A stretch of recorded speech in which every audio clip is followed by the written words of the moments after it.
You are a leader or a business owner and you want to know how do you get your team to work better together. I'm going to give you 3 quick tips which is going to help you work better together. The reason why I'm talking about this is I'm a conference speaker, I'm also a facilitator and an author, and I've got a background in corporate comms. What are the 3 tips? Well, number 1, what is the first impression that people already have about you, about your team, about your project? How can you influence that story? Also, what is the other story that they're coming in with? Like, what is the elephant in the room that you need to deal with straight away up front so that everyone gets on the same page from the beginning? Number 2, how do we make sure that our rhythms align in our team to make it work?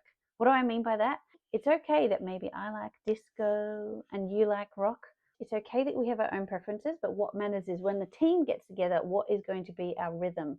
What's our way of working? What's our way of communicating? What's our rhythm for collaborating? What's our rhythm for celebrating? Number 3, what are some of the skills and capabilities that are absolutely essential to make your team work well? Can I tell you what some of them are? Number 1, how well do you listen?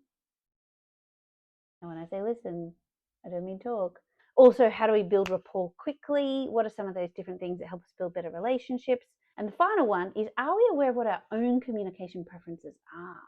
So when we do get into that team dynamic, how do we work together with each other based on our own communication preferences, and how do we work with other people and based on their communication preferences?